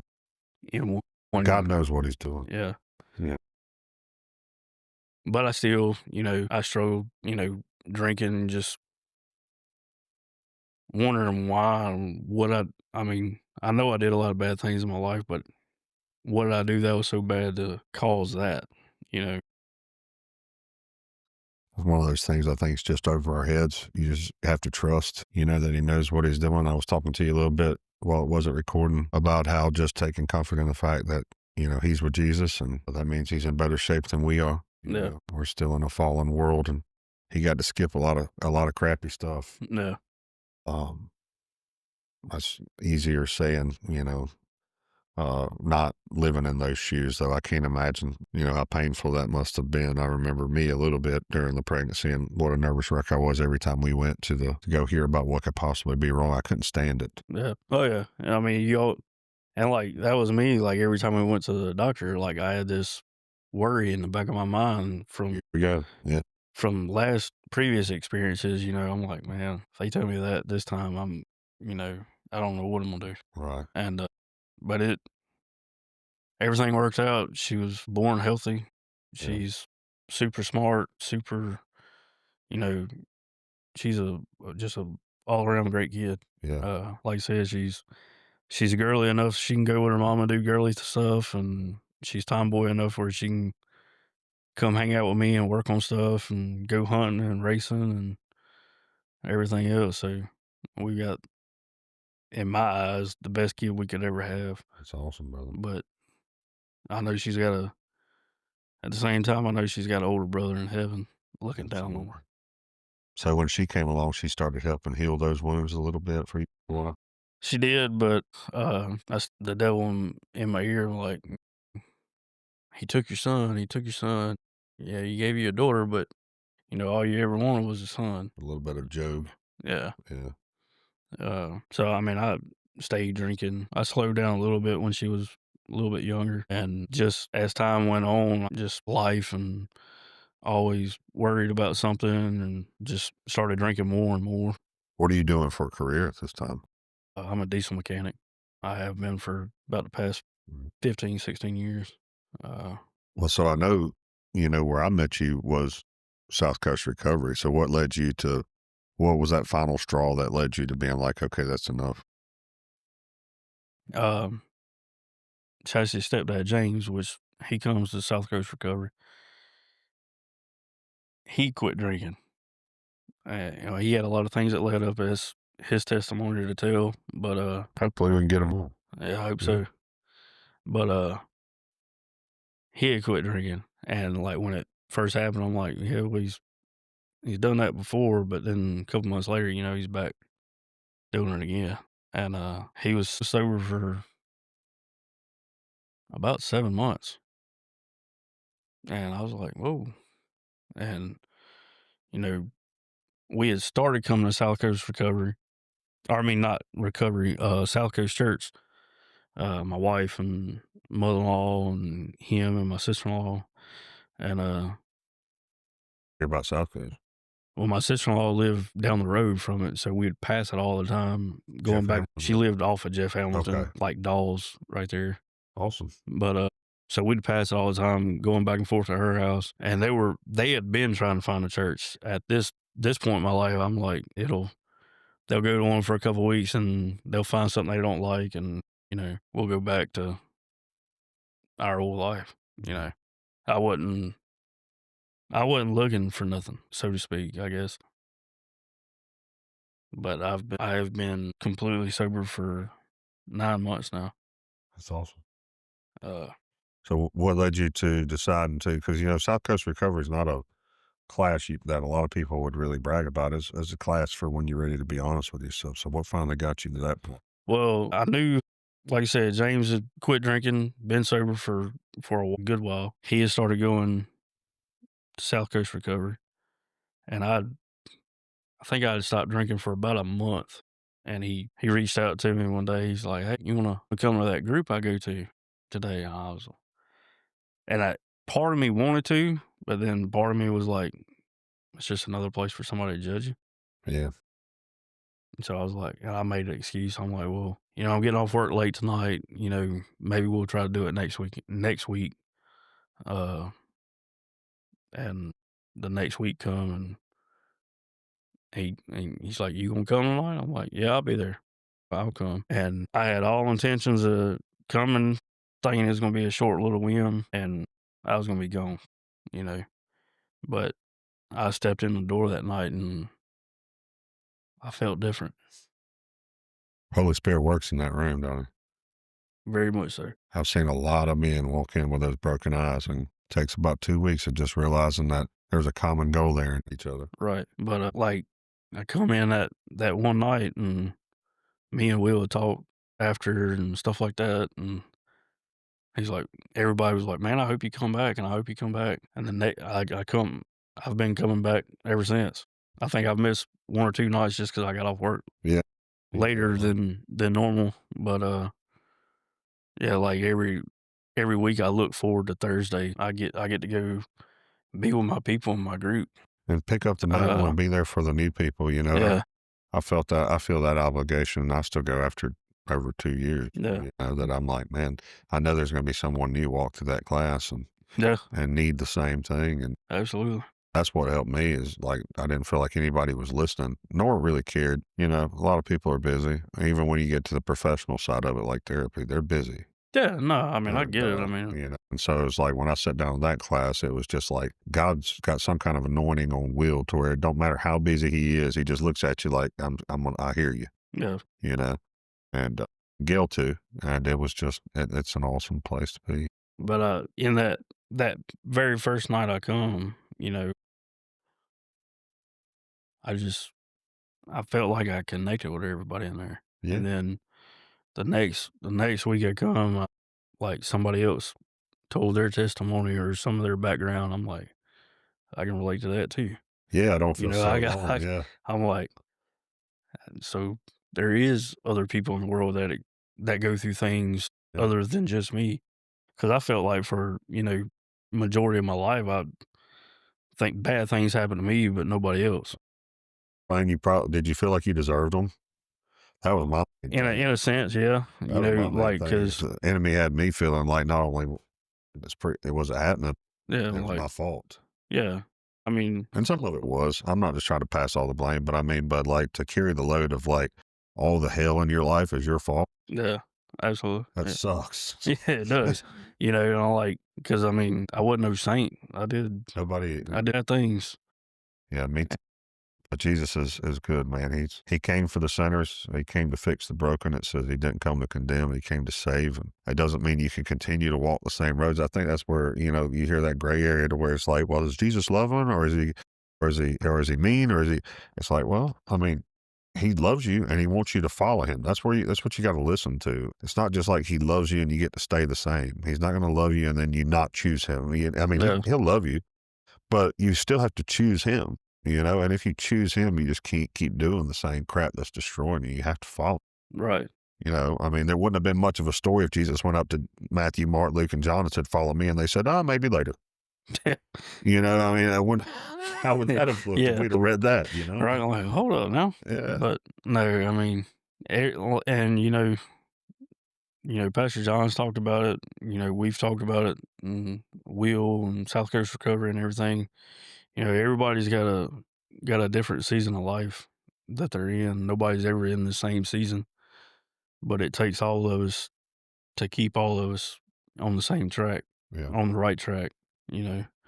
Well, what would you describe for it now? What's your relationship like with Jesus versus what it used to be? I listen to Bible every day, going to work on the radio. I have an app on my phone. I listen to it going to work every day. I find myself riding down the road, just, like if I see a wreck, I'm like, Lord, be with them, make sure they're okay and stuff like that. I was a bad person for a long time, but I don't like seeing people hurt and struggle and stuff like that. A bad person without Jesus. Well, I mean, we all are. That's None of us are perfect. Best thing about me is I love the Lord. I think that goes hand in hand. You think about how powerful it was when he said, you can sum up all the teachings into two things, and that's love the Lord your God with all your heart, love your neighbor as yourself. Just those two things alone, I think they go hand in hand. I don't think you can love your neighbor without loving Jesus the way you're supposed to. No, not truly. Loving somebody and be accidentally destroying their lives. Yeah. I mean that Jesus, God is love. He's the only one that knows what love is. The enemy will try and pervert what the meaning is. Right. Because it's nothing physical. No, it's not at all. But at the same time, you have to let him love people through you. And I felt that, I feel love for you in this room. I believe that's from Jesus. Yeah. I believe if it was just me and you and our natural being, I might not give a crap about you. And I know that sounds harsh. No, that's but to the Lord for that. I don't know you from Adam's house, cat. I just feel that this guy needs you. Yeah. You know what I mean? Take this guy, I feel that. I know that has to be from Jesus because there's no logical reason for me to feel that. Right. And I felt it when we were over in Peru. I remember, coming back to God after, not wanting to do the same old for me anymore, because I can relate to a lot of your story, a lot of it. Yeah. And I remember one of the things we were going to do in Peru, and I'm saying this, maybe God's telling you need to go to Peru next year. I don't know. But it touched my life because it's just different outside the States, because we're so spoiled because we have everything we want. Yeah. Everything's at your fingertips. Everything's at your fingertips. And that's just a dangerous place to be spiritually. It really is. It is. And that's the reason it says it's easier for a camel to go through the eye of a needle than a rich man. And I believe that's pretty much what it's talking about. When you have everything at your fingertips, it's really easy to lose yourself. Yeah. Or lose touch with what it's all about here, what Jesus teaches, because he teaches to serve, not to be served. He teaches humility over pride, and that's the complete opposite of the way you're pulled with riches. But without getting too far off track, so I went over to Peru, and I just wanted to do stuff for Jesus. It didn't matter what it was. I just wanted to go, right? And I didn't know what I was getting into, and I'm not a confident speaker. I can talk to you all day, right here, without feeling a bit of nerves. I can talk to a room about the size of South Coast Recovery, but it gets over that, man. I feel pretty freaking nervous. I'm the same way. You put me on the stage, I'm blocking up. Well, that's what I'm hoping. This right here opens up for us all. I'm not just talking to you. I'm just talking to the people that's been on here. I'm talking to me hosting it. That, man, your voice is being heard by hundreds of people, and it's working. Get up on that stage and do what God wants you to do. You know what I mean? Oh, yeah. That's what I'm hoping it opens up.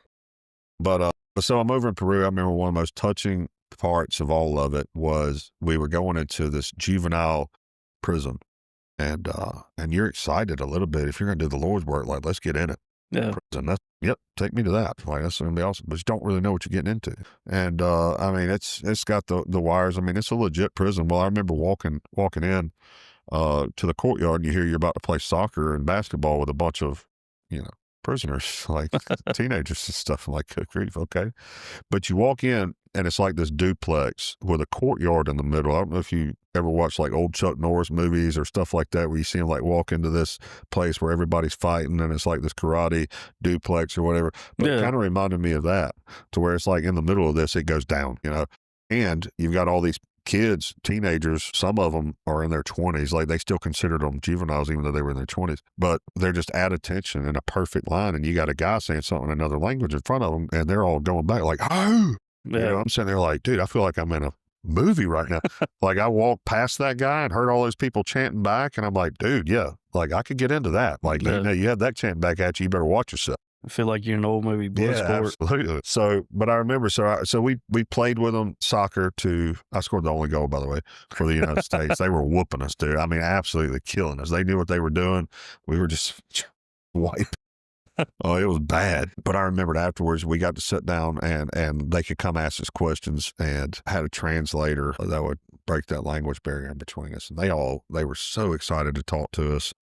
I remember that the kind of stuff you went through and the kind of stuff that I go through, they would ask me questions about, like, well, first of all, it didn't start off well. I'll take that back. It started off really bad. Like, they asked me, what was the death penalty, or did we do the death penalty? How many years you got for murder in the United States, and how many strip clubs you had. Like, it started going real bad, and I'm sitting there thinking in my head, like, how am I going to turn this, into a Jesus conversation? So anyways, it's a simple flip, though. You just simply say, I gave my life to Jesus, and watch the people change the way they're talking to you. Yeah. And so anyways, I made the switch, and I was like, yeah, I used to do all those things. I said, I could be right here in a place like you. I had the drugs in my sock. I drove drunk. I could have killed somebody. I did all the stuff. I don't know why I'm not in a place like you. That's me. I can relate there. So I'm like, it has to be. God has a plan that's bigger than my stupidity. That's the only thing I can think of. Yeah. And so anyways, it kind of opened them up, and then they started asking real questions like, how do you feel when you see us? And, it's almost like God speaks to your heart, where you give an answer you didn't see coming, but it just, man. And it was like, well, I see you, a sinner that needs Jesus just like me.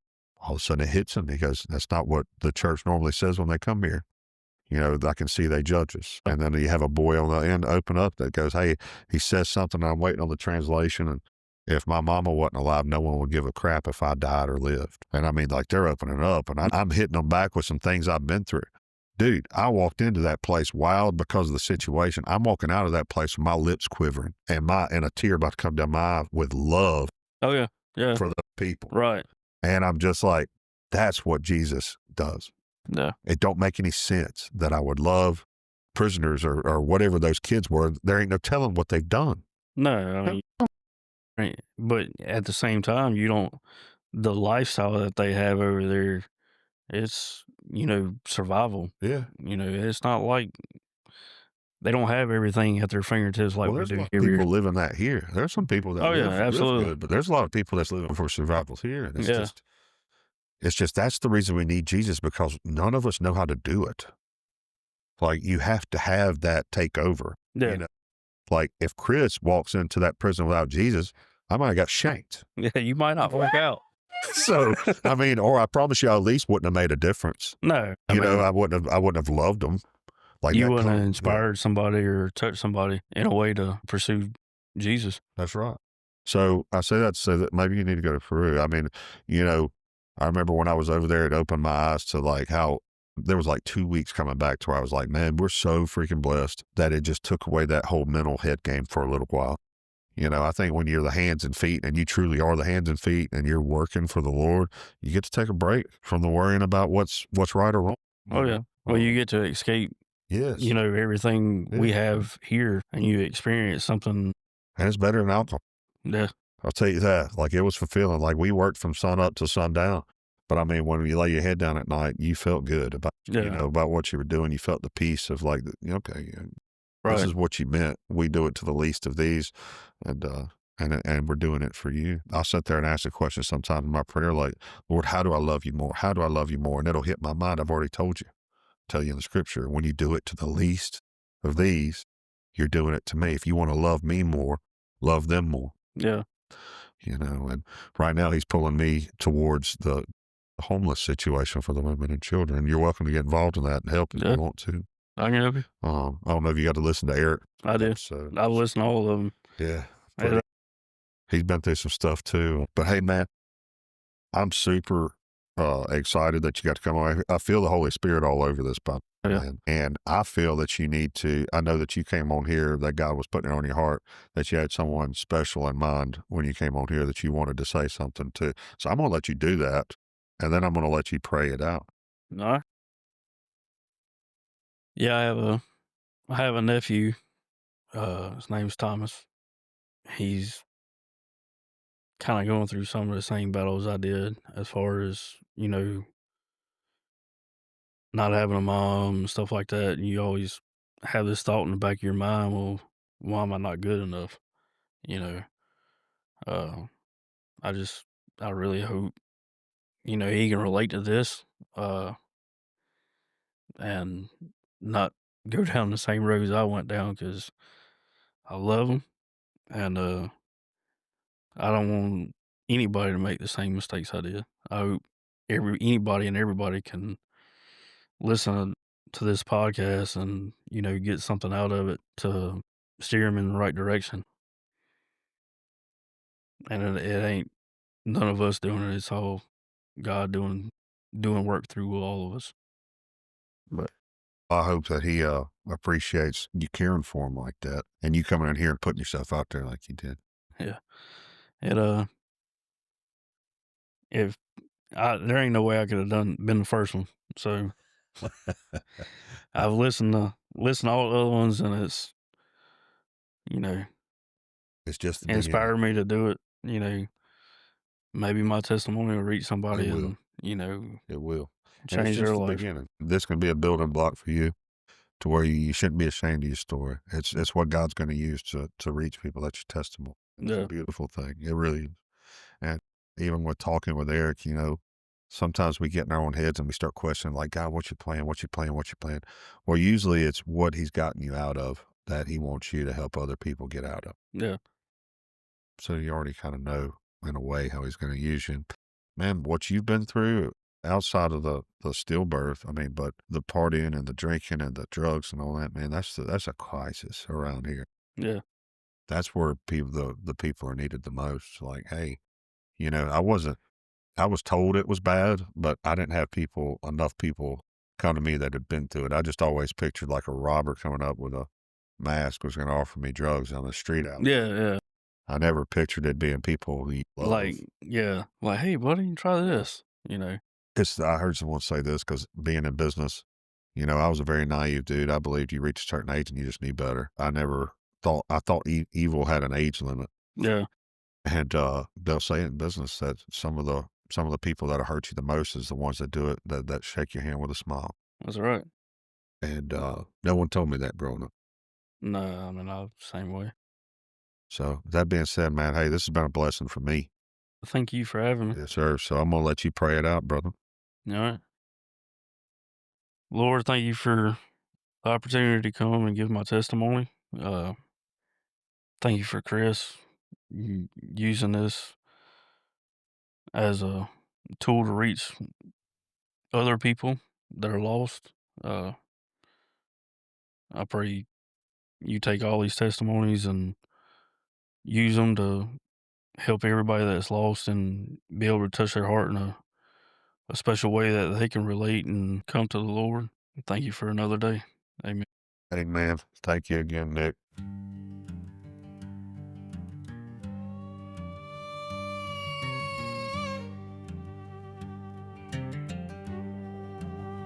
I was born down in Mobile, raised up in the noise.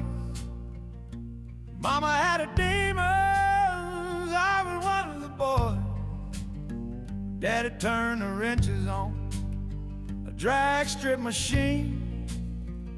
I learned to handle trouble before I turned 13. I built a wall around me, yeah. I learned to throw a hand.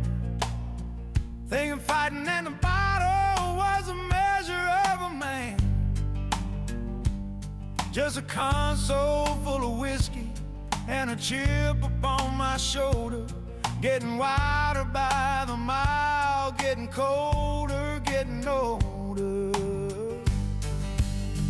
I was running 90 miles an hour down a dead-end street, living for the friction and the asphalt heat. Yeah, South Coast Center, too proud to pray till the good Lord spun me out and made me see the way. I was tough as iron, but I was bound to break, just an outlaw on the run for his own soul's sake.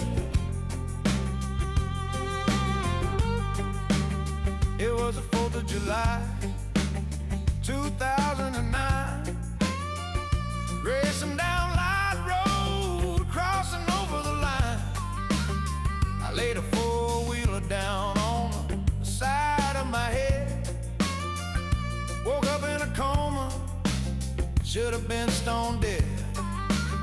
But old Kenny told me, son, I got a deal for you. If you want your Friday paycheck, you'll be sitting in the pew. Yeah, he forced me into church just to earn a little wage, but the Spirit started working, turning over the page.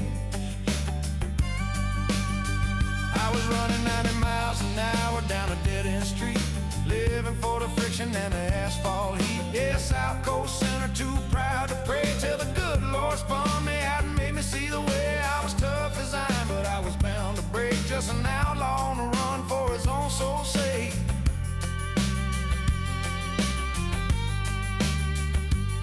Well, the road got rocky and the sky turned gray. We lost a baby boy, had to send him on his way. I tried to drown the sorrow in a bottle of wine, but you can't outrun the master when it's finally your time. Now I walk into the meeting with my head held high, sober 9 months running under that Alabama sky.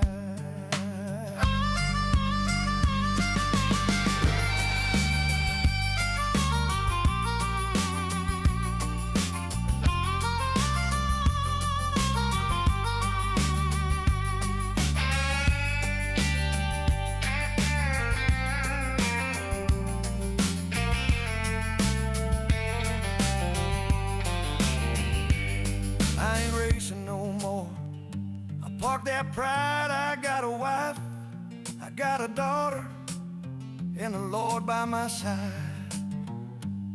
Yeah, the only thing I'm chasing is the truth I found, just a Mobile outlaw, laying his burdens down.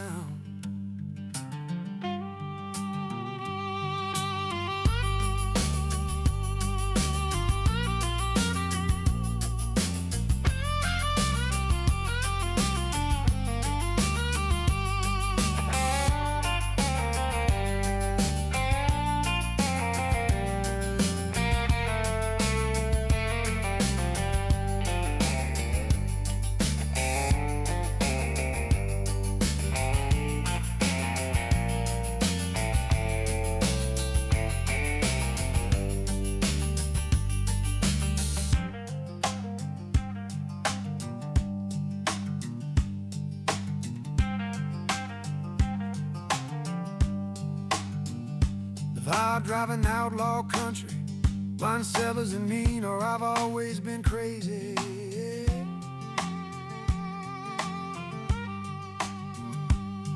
Needs to be a shout-along anthem. The melody should jump up an octave and be delivered with power